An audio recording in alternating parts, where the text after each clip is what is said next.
You know what's not a good sign? When we're going to be talking Carolina Panthers preseason, and Dennis wants to come out of break with a highlight, so he has to completely skip over the game that was played this weekend and grab a highlight from preseason week 1. Because what are you going to show? That's the only touchdown in this entire preseason so far for the Panthers. That.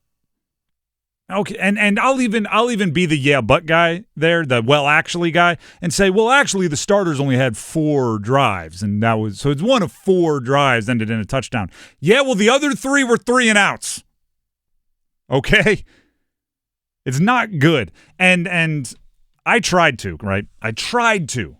go back and do the well actually thing in more detail. Right, because I went back and I watched every play the starters were in, including the one of the opening play called back due to a penalty. And I went and watched like reverse, go forward, reverse, go forward, like every play, because there's only 7 of them for the starters. They didn't go back in for the 3rd series. 7. I could watch them all 100 times, which was kind of a nice luxury. And I was looking for the if this one thing went different, it could have been a huge play. I was looking for that in every place, right? Because I'm going, maybe it wasn't as bad as we thought. It was really just a unfortunate sequence of events. Guy runs into a ref. Oh, look at that. Guy slips. Oh, look at that, right? Like I was hoping for that. It was actually worse the more I looked at it. Yeah. So the first play, interception called back on penalty. It was a rollout scramble, okay? You hope Bryce saw the flag and said, I've got a free play here. I'm going to launch it. It's also important to say, I hope he not only saw the flag, I hope he saw the flag and the penalty that it was thrown for, because it was not a offsides, right? Offsides is the ultimate. If a flag is thrown right at the snap and they let you play on, you know it's not a false start because that would have stopped the play, so it's not on the offense. You know it's on the defense. You can take the chance knowing you'll get it back if it's an interception. That was a post-snap penalty. So you hope he saw Sanders get held and saw the flag come in and then threw, quite frankly, a really bad 50-50 ball. Because that's the only way that decision makes a lick of sense. And then, as you just heard me say, that was a really bad give a guy a chance throw. I mean, even if the defender, Stingley Jr., who probably not the guy you want to test, but even if Stingley Jr. wasn't there to make the catch, it would have skipped to Xavier Legette. So, at best, it's a neutral decision for Bryce and a bad throw. At worst, it's a horrendous decision by Bryce, and he got bailed out. Yeah, my thought on that throw was, okay, if you're going to chuck it up there, you think you have a free play, at least give Legette a chance. Chuck it up there. Throw a true jump ball. Throw it out there. You can't leave that short. Like 6 yards short. Second play, handoff, gain of 2.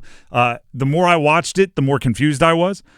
There are 3 options here. It was either a really bad play call, a missed assignment up front, which would have been really missed, or a horrendous cut by Chuba Hubbard. One of those 3. And we don't know because we aren't in the playbook, right? But the fact of the matter is the guy that made the tackle was completely unblocked.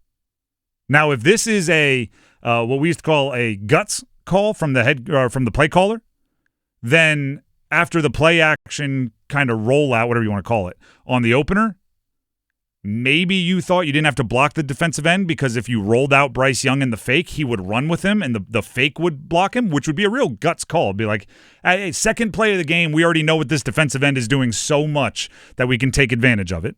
If it's a missed assignment, then somebody was supposed to be blocking him, right? Then that tackle should have peeled back. They should have communicated differently. Or you're leaving that guy unblocked and then giving Chuba Hubbard the mandate, you have to keep this front side because if you cut back, there's going to be somebody there that is unblocked. And I could see a crease maybe if he wanted to keep it front side, if he would have forced it. But he cuts back and he gets tackled for a gain of 2. There's no world where that play was going to work the way it was executed. Third play action from the gun, shotgun, crosser from T-Mac. High pass, which happens. By the way, there's a high degree of difficulty throw. You have T-Mac with a guy on his back, meaning Tedero McMillan, hauling his tail across the field on a deep crosser, and Bryce put it a place where his guy or no guy was going to catch it. You bring it down a foot, you bring it in front of him a foot, he probably makes the catch. McMillan tried to go for the highlight one-handed catch. I'm not sure he couldn't have gotten there with two, which would have been, the more fundamentally sound wide receiver coach way of going about things. But it was not an easy play by any stretch. Fourth play, right, because they got the extra on the penalty, which made it 1st and 5. Straight drop back out of the gun. It was a very simple concept. You have two crossers, high-low. You have one on the shallow, one on the dig, for those of you that have looked at a Madden playbook. Good read, good throw by Bryce. So quarterback did his job. Jatavian Sanders should have made the catch. Went right through his hands. The only issue I have there, other than it probably should have been a completion on 3rd down for the first, is did they intentionally scheme up Sanders on Stingley Jr.? And then made that one of it's a high-low read, so there's two primaries, the guy across the middle and him on the dig. I just don't know if that's the one you, as a play caller, you're itching for. Is at the time that he signed it, the highest paid defensive back in history against a second-year speed tight end who doesn't have a ton of experience. So it's an interesting scheme if that's what you were going for, but then it worked and the ball got there. He just has to make the catch. Yeah, just dropped it. So that's the first drive. Not the most – you could say one of them was almost done well. Let's go to the second drive, shall we? First play action. Bryce keeps it and slides for 2. For this, I think me and everyone else was yelling, go!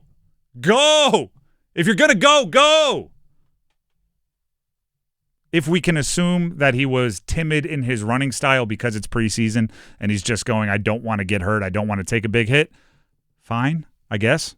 Let's move on to the next, because there was, we used to call it green grass. There was green grass in front of him. Probably should have picked up 6 or 7 yards. Ended up picking up 2 because he kind of timid and then slid. If that's just to protect in the preseason, fine. Second play, Chuba between the tackles. Defensive front handled it. It gained 7. Not much doing there. They did not have to bring extra bodies into the box, or they didn't have to bring any extra run support up. They're just kind of handled by the front 7. Again, Gain of 3. Third play, 3rd and 5, sack taken by Bryce. This one frustrated the heck out of me. If he throws on time, which he would have maybe had to go back foot because the pocket was collapsing, we'll get to that. I think he had Sanders over the middle for what would have been near a 1st down, at least giving you a decision on 4th. Decided not to take that one. Then the pocket collapses, and I emphasize again, didn't have to disperse any additional resources. It was just the 4-man front. And you got 5 offensive linemen. Bryce should be able to set up a campsite back there. And instead, pocket collapses. He's forced to escape. Probably led to him missing Sanders over the middle. He escapes to the right. And once you get out of the pocket, playmakers in space, take it. And Rico Dowdle, their running back, who's a good pass catcher, is escaping to his right in front of him, right in his eye line. And would have had to maybe make a guy miss to get the first, but definitely would have gotten close. He's right in front of you. Once the play breaks down, Bryce, playmaker in space, get him the ball. He holds it, tries a little backspin on whoever that was, Daniil Hunter, I think it was. Either that or Anderson, just try to pirouette out. Yeah, tries to spin back, never really gets his eyes back downfield, ends up taking the sack. Below average decision, below average execution. Offensive line doesn't do a great job. We don't really know what was going on downfield, at least not by the TV copy that I was watching, other than those 2 guys that were open. Bryce looked indecisive. It's a play that screamed low confidence. Very little decisiveness. And I wrote down after watching them all, right? Rewind, play. Over and over again, I wrote down Bryce was below average with decisiveness. That was my main takeaway. The 2 throws that he threw in rhythm on time, I thought were his best throws, which were the both on the first drive, McMillan on the crosser, and then Sanders on 3rd down. But other than, and by the way, one of those 2 was a drop. The other one would have been an incredible catch. It's rough when you go into the preseason. And everything about preseason for most teams says we are going to keep the basics of our playbook as options. and you struggle that mightily when, as far as new guys, it's McMillan and Dowdle. Everybody else was in the system last year, right? Granted, your offensive line wasn't your 5 starters, but it's guys that are around the playbook. You should be able to at least, the operation should be super clean. Super clean. So it was a very frustrating day for the offense. And they're not going to play in the preseason finale. The starters aren't. So that's your send-off. And it's the opposite of the Costanza, right? You tell a good joke. That's it, everybody. Good night. It's instead you tell, you walk up, you say, good evening. You tell your worst joke, and you walk off and go, that's all I need. Curtains. Here we go. Thank you. Hope you had a good time. Tip your waitresses. And you walk out. Nobody's gonna enjoy that comedy performance. And also, one more thing here. If Idzik was calling the plays, don't.